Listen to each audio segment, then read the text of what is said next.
On this episode of Newt's World, as part of Founding Fathers Week, I'm talking about the lives and legacies of our original founders and the impact they've had in our country.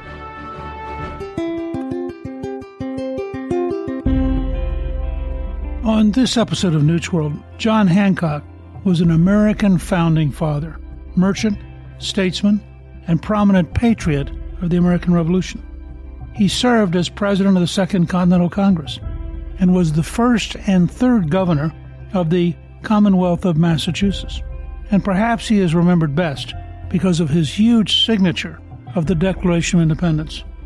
He also signed the Articles of Confederation and used his influence to ensure that Massachusetts ratified the United States Constitution in 1788.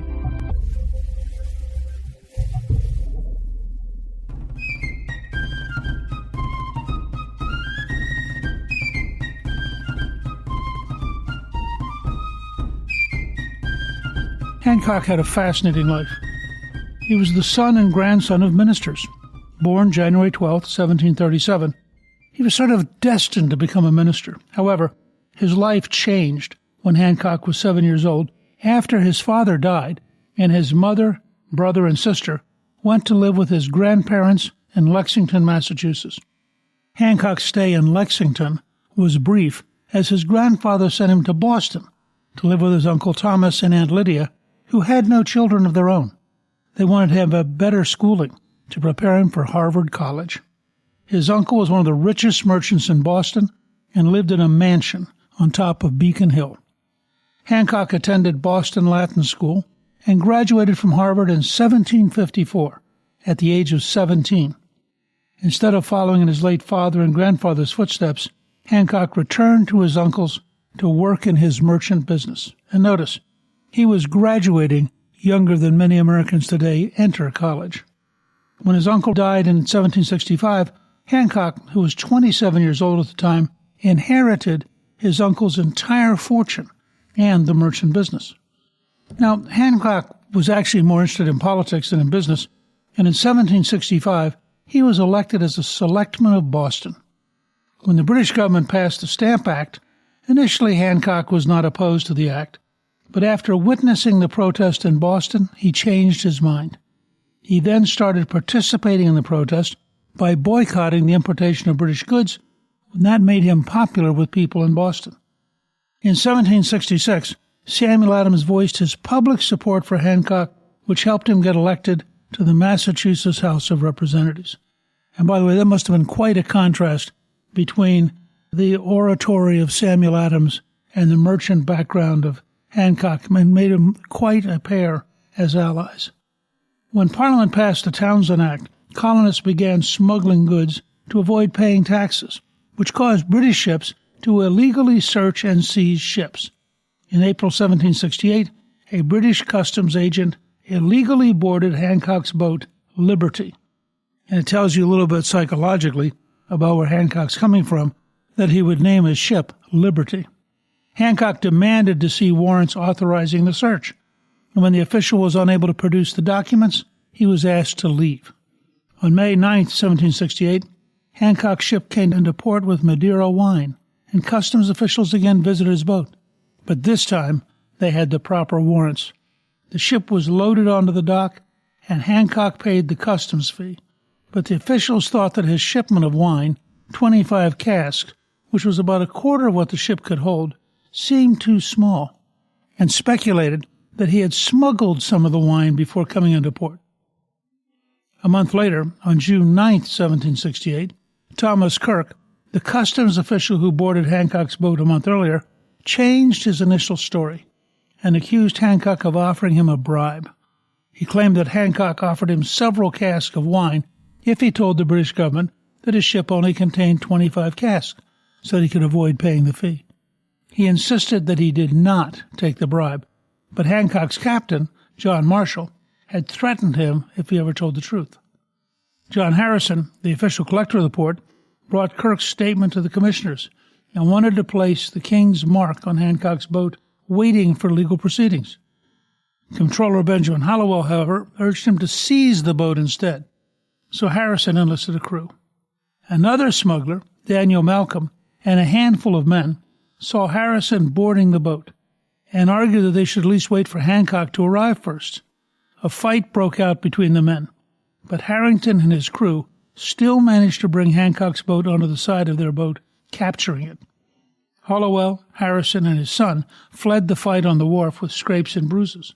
An angry crowd began to assemble when word of Hancock's boat being seized got out. A crowd of about 3,000 men began to search the city for Harrison and Hollowell. When they couldn't find them, they shattered the windows of their houses instead. The following month, a suit was filed against Hancock for the sum of £9,000 for the smuggling of wine. Being unable to negotiate this himself, Hancock enlisted John Adams to defend him in court. That's a cousin to Samuel Adams. They were both deeply involved in seeking freedom. In his defense, John Adams questioned the validity of the case, as it denied Hancock the right of a jury trial, and according to Adams, it repealed the Magna Carta as far as America is concerned, degrading Hancock below the rank of an Englishman. This is a theme that goes through again and again with the Founding Fathers. They saw themselves as Englishmen, and the British people had come to believe that they had certain rights which the government could not infringe on, and the right to trial was one of them. Adams is weaving back into British history to claim the rights of an Englishman, not of an American colonist. Adams' defense was successful, and on March 25th, the case was dropped, and the record read, quote, "The Advocate General prays leave to retract this information and says our sovereign lord, the king, will prosecute no further hereon." On September 14, 1768, Hancock, with Joseph Jackson, John Ruddock, John Rowe, and Samuel Pemberton, wrote a letter in response to the Townshend Acts. Quote, "You are already too well acquainted with the melancholy and very alarming circumstances to which this province, as well as America in general, is now reduced. Taxes equally detrimental to the commercial interests of the parent country and her colonies are imposed upon the people without their consent. Taxes designed for the support of the civil government in the colonies in a manner clearly unconstitutional and contrary to that in which till of late government has been supported by the free gift of the people in American assemblies or parliaments, as also for the maintenance of a large standing army, not for the defense of the newly acquired territories, but for the old colonies and in a time of peace. The decent, humble, and truly loyal applications and petitions from the representatives of this province for the redress of these heavy and very threatening grievances have hitherto been ineffectual, being assured from authentic intelligence that they have not yet reached the royal ear. The only effect of transmitting these applications hitherto perceivable has been a mandate from one of His Majesty's Secretaries of State to the governor of this province to dissolve the General Assembly, merely because the late House of Representatives refused to rescind a resolution of a former House which implied nothing more than a right in the American subjects to unite in humble and dutiful petitions to their gracious sovereign when they found themselves aggrieved. This is a right naturally inherent in every man and expressly recognized at the Glorious Revolution as the birthright of an Englishman. Let me point out that the Glorious Revolution is, of course, the return of Protestant monarchy as William and Mary come from Holland in 1688. It's a decisive moment in British history and leads directly to the whole concept of natural rights. And what they're saying here is, we're Englishmen. You owe us these rights. You are stepping upon our natural right here. This is all going to echo into Thomas Jefferson's Declaration of Independence. Also notice there's this constant effort to draw a distinction between the bad government and the good king. There's a very important psychological goal here of trying to make sure that people understand that they're loyal to the king. They're just angry at the government. Now, of course, the government and king in England see it differently because the government sees itself as the king, and the king sees himself as the government. And this is why, historically, it's very hard to petition the king without looking like you're engaged in treason, which is the refusal to be loyal to your sovereign.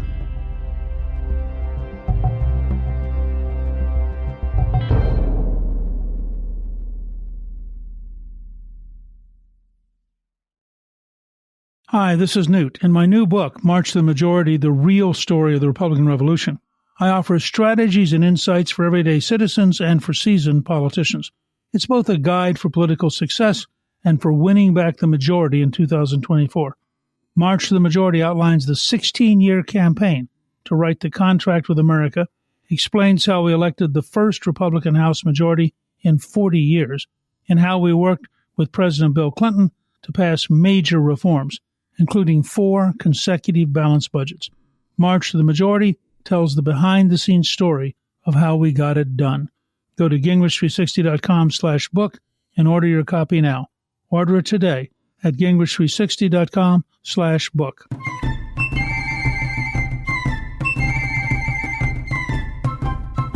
Now, they go on to say, this dissolution, you are sensible, has taken place.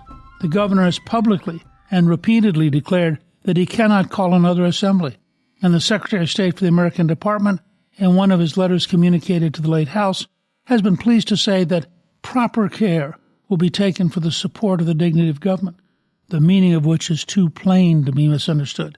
In other words, the British officials are now saying to the American colonists, we will take care of things, we will raise money, we will decide how to spend it. You have no rights. They go on to say, quote, the concern and perplexity into which these things have thrown the people have been greatly aggravated by a late declaration of His Excellency Governor Bernard that 1 or more regiments may soon be expected in this province. The design of these troops is in everyone's apprehension nothing short of enforcing by military power the execution of acts of Parliament in the forming of which the colonies have not and cannot have any constitutional influence. This is one of the greatest distress to which a free people can be reduced. Notice what they're saying here. The very fact that the British have concluded that they have to oppress the Americans, they can't really negotiate with them, they can't reason with them, so they're going to send an army. And that army is going to, in fact, live in Boston and is going to impose the will of the British government no matter what the local folks think. This is the sort of thing which began to move in a direction where suddenly they create the Committee of the Boston Sons of Liberty, which included John Hancock, Samuel Adams, John Adams, James Otis. The group's amazing. This is the beginning of real patriotism defining itself more and more and more isolated from the British. 1769, the Committee of the Boston Sons of Liberty. And notice again, liberty is a huge word in this period.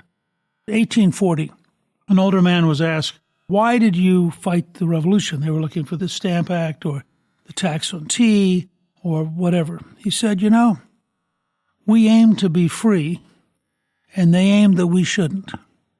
And that's what it was all about. And that's why liberty is such an important word here, because they're coming back again and again to the idea, we are a free people. You are about to take away our freedom. So in their mind, they've already got the freedom. They're not fighting for freedom. They're fighting against the oppression which would take away freedom. So this continues to move in the same direction. By December 1770, the Massachusetts House of Representatives wrote a letter, which Hancock again signed, to Benjamin Franklin, appointing him an agent at the court of Great Britain. This is the first letter to Franklin, and the only one known to have survived. Franklin is asked by the Commonwealth of Pennsylvania to go to London to represent them. He goes to London. He's initially very well received. But gradually, the longer he's there, the more he realizes he will never be an Englishman. They will never accept him into their circle. He will always be a colonist, no matter how bright he is, no matter how renowned he is as a scientist, no matter how wealthy he is. He just isn't them. Somebody once wrote, Franklin left America as an Englishman and returned as an American. This is the person who the Massachusetts House is asking, since you're already there anyway, would you also represent us? And they explain to him what they're worried about. Quote, the House of Representatives of this province, after appointing you their agent at the Court of Great Britain, directed us to correspond with you in the recess of the court upon matters that concern the interest of the province in general. There is nothing that will more promote the true interest of this party, as well as Great Britain herself, than a happy settlement of the disputes that have too long subsisted between the mother country and the colonies. These are justly tenacious of their constitutional and natural rights and will never willingly part with them, and it certainly can never be for the advantage of the nation to force them away. Great Britain can lose nothing that she ought to retain by restoring the colonies to the state they were in before passing the obnoxious Stamp Act, and we are persuaded, if that is done, they will no further contend. This we think it necessary early to inform you of as our own opinion, because we have reason to think that there are persons on both sides of the Atlantic whose interest it may be to keep alive a spirit of discord, who are continually insinuating to men of power that such a concession on the part of Great Britain would only serve to increase our claims, and there would be no end of them, which we believe, and may even venture to assure you, is without the least color of foundation and truth. In other words, the Founding Fathers, generally speaking, and Hancock was a key member of this, are not asking to leave Great Britain. They're not moving towards independence. What they want is their rights to be respected, their role to raise taxes on themselves in the spirit of the Magna Carta to be accepted, to negotiate with the British government as equals, and not in any way to move towards independence. Now, the fact is, Hancock is faced with the Boston Tea Party coming up. He's faced with a growing public anger, and there's actually not certain that Hancock was involved in planning the Boston Tea Party, which is when a group of Americans dressed as Indians broke into a British ship and threw tea into the Boston harbor in order that it not be available to sell because they did not want to pay the tax on tea. Hancock, the most he said that we know publicly, he told the crowd, "Let every man do what is right in his own eyes." So he's not saying he's going to participate, but he's also not saying he shouldn't do it. And that very same evening, the crowd went into the Boston harbor dressed as Native Americans, boarded the ship, dumped 342 chests of tea into the harbor. Tea back then was expensive. So this is a substantial hit on the East India Company and a direct defiance of the British government. Now, Hancock never talked about it, other than his comment that night before it happened.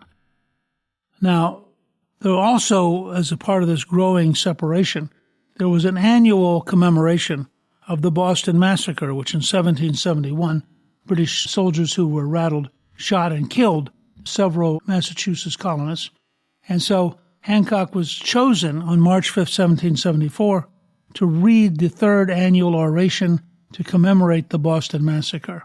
So he really is beginning to lay the case out here as a public figure. He says in his oration, quote, "Is the present system which the British administration have adopted for the government of the colonies a righteous government, or is it tyranny?" Here's stuff for me to ask, and would to heaven there could be an answer. What tenderness, what regard, respect, or consideration has Great Britain shown in their late transactions for the security of the persons or properties of the inhabitants of the colonies? Or rather, what have they omitted doing to destroy that security? They have declared that they have ever had, and of right ought to ever have, full power to make laws of sufficient validity to bind the colonies in all cases whatever. They have exercised this pretended right by imposing a tax upon us without our consent. And notice, this is at the heart of it. Lest we should show some reluctance at parting with our property, her fleets and armies are sent to enforce their mad pretensions. The town of Boston, ever faithful to the British crown, has been invested by a British fleet. The troops of George III have crossed the wide Atlantic not to engage an enemy, but to assist a band of traitors in trampling on the rights and liberties of his most loyal subjects in America. Those rights and liberties, which as a father he ought ever to regard, and as a king he is bound in honor to defend from violation, even at the risk of his own life. Notice what he's now starting to say. Hancock is saying, if you help enforce this law, notice the word he uses, band of traitors. You are a traitor to America, you're a traitor to our rights under the Constitution, and therefore the division is getting deeper and deeper.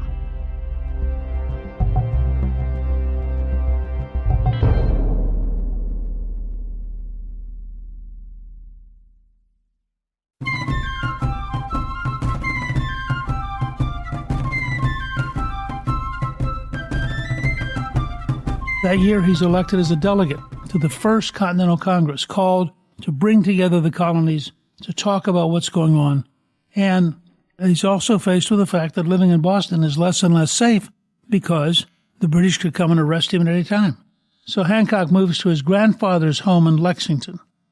And on April 18, 1775, Dr. Joseph Warren got news that British troops were heading toward Lexington. Warren sent 3 riders, the most famous of them Paul Revere, to warn people. Revere warned Hancock and Adams of the incoming troops and suggested they flee before the British reached Lexington.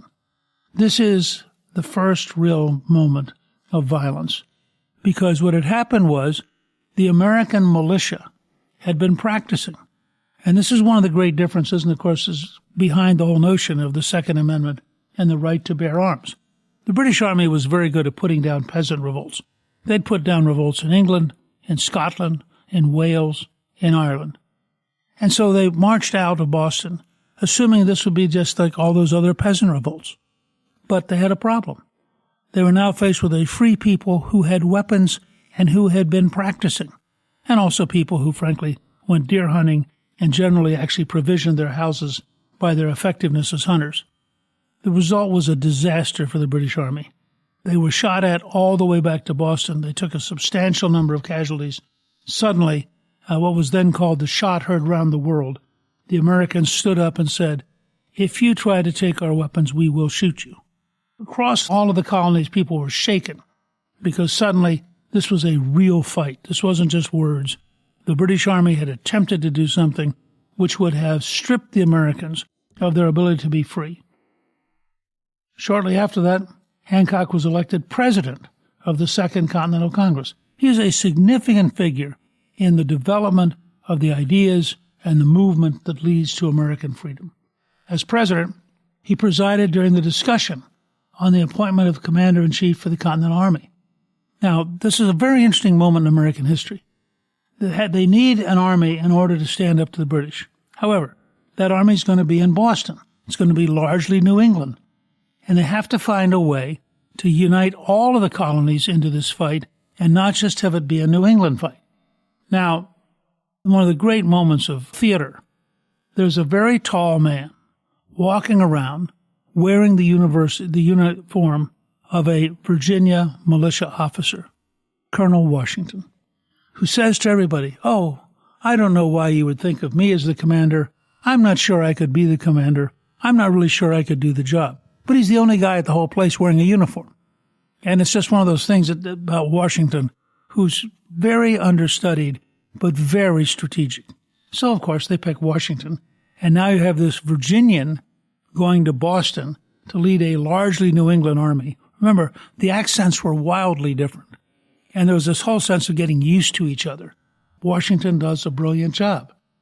Throughout the Revolutionary War, Hancock takes the wealth he had inherited and he'd grown with his own businesses, and he helped fund the army. I mean, Hancock is genuinely putting his life, his liberty, and his fortune to the fight for freedom. He oversaw the Declaration of Independence. On July 4th, 1776, in his most famous single moment, John Hancock was the first to sign the document. He had a large cursive signature and said, "There, John Bull can read my name without spectacles. He may double his reward." And what he's saying is John Bull meant England. The king can see clearly that Hancock has signed the Declaration of Independence, and the king then wants to double the reward for killing him. That's fine. And that's where the term John Hancock, meaning signature, comes from, because he deliberately went out of his way almost as a propaganda act. 2 days later, on July 6th, Hancock writes Washington, instructing him to read the Declaration of Independence to his troops. And this is an important thing to remember about the American Revolution. This was an informed military. Again and again, Washington, who's a master at this, makes sure that they understand why they're fighting, they understand what the situation is, and they are reminded that they have a moral cause. That's a key part of it. Now, I think Hamilton felt that this was a duty they were doing, working and doing everything they can as a team. And so you have militia coming from all over, you have people showing up on a regular basis, and you begin to really see that there's going to be an American force not a Massachusetts force or a Virginia force, but a genuinely American force. Hancock stays as president of Congress until 1777. When he resigns as president, he had his chance as a military leader. He led 5,000 Massachusetts soldiers to attempt to recapture Newport, Rhode Island in 1778. The mission ultimately was a failure, but he went back home, and in 1780, he helped frame the Massachusetts Constitution and was elected as the first governor of the Commonwealth of Massachusetts. Remember, we are still fighting at this point, and he's now the governor of the Commonwealth where you could argue the fight started. In 1788, delegates elected Hancock to serve as president of the Massachusetts Ratifying Convention. Unfortunately, he had gout, which is a recurring ailment for Hancock, and which he probably tried to solve by drinking port, which made the gout worse, but he was prevented from attending the debates until January 30th. At that point, he did everything he could to make sure that the majority would be in favor of ratifying the Constitution. In fact, he felt so deeply that on the morning of January 30th, wrapped in blankets, he was carried into the convention and attended the debates for the first time. He was absolutely in favor of the new system. This is a quote from Henry Van Schaak, who was actually in attendance, who writes, "Governor Hancock had come to the convention and declared himself decidedly in favor of the system, which had an amazing influence over a great number of wavering members. Ill health had prevented the governor's attendance in convention before. The opposition took advantage of this and industriously reported that His Excellency was opposed to the Constitution and advised him to reject it. There is room to conjecture that the governor would not have come out so soon if it had not been for those reports, as he was extremely unwell at the time he went out." And a day later, on January 31st, Hancock read from a speech prepared by the Federalist Caucus supporting the signing of the Constitution. And I think it's very important to realize here's a guy who has personally spent his money helping fight the war, who has taken great risks, who has been persecuted by the British, and he is committed to working on the Constitution, getting it approved. And at that point, I think he has had a major role, because Massachusetts, which was one of the biggest colonies in both population and wealth, having endorsed the Constitution is a major step in the right direction. And it's not decisive. It's very likely if Hancock had come out against the Constitution that it might have lost. It only wins in the Massachusetts Convention by 187 to 168. So there's a pretty narrow margin there. It wouldn't have taken much to have turned it into a defeat. In 1789, Hancock's a candidate in the first U.S. presidential election, but only received 4 electoral votes out of a total of 138. George Washington garnered 69 votes. John Adams captured 36 votes, earning the two men the presidency and vice presidency. Back then, you all ran on one ticket, and the number 1 and 2 people got to be president and vice president. That changed after Adams and Jefferson had to suffer each other and realized that it was crazy to have a system where you were not elected as a ticket. After the adoption of the Constitution, Hancock was elected for a final time as governor, and he kept getting elected until his death. On October 24, 1789, President Washington, in a tour of the eastern states, arrived in Boston, where the whole town minus Hancock went out to greet him. Hancock believed that as governor, Washington should come to him. However, soon after he realized this was a mistake, he visited Washington and claimed that an illness kept him from arriving sooner.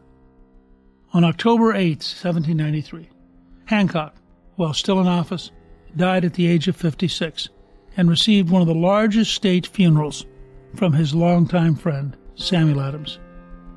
John Hancock is one of the people upon whom America stands. It was his commitment, his courage, his belief in liberty, his willingness to risk everything, and literally to spend his fortune to help us become free, which has helped make America the country it is, and that is why he's one of the immortals as we look at the Founding Fathers. Thank you for listening. You can read more about John Hancock and get links to my other Founding Fathers episodes on our show page at newtsworld.com. Newt's World is produced by Gingrich 360 and iHeartMedia. Our executive producer is Garnsey Sloan, and our researcher is Rachel Peterson. The artwork for the show was created by Steve Penley. Special thanks to the team at Gingrich 360. If you've been enjoying Newt's World, I hope you'll go to Apple Podcast and both rate us with 5 stars and give us a review so others can learn what it's all about. Right now, listeners of Newt's World can sign up for my 3 free weekly columns at Gingrich360.com/newsletter. I'm Newt Gingrich. This is Newt's World.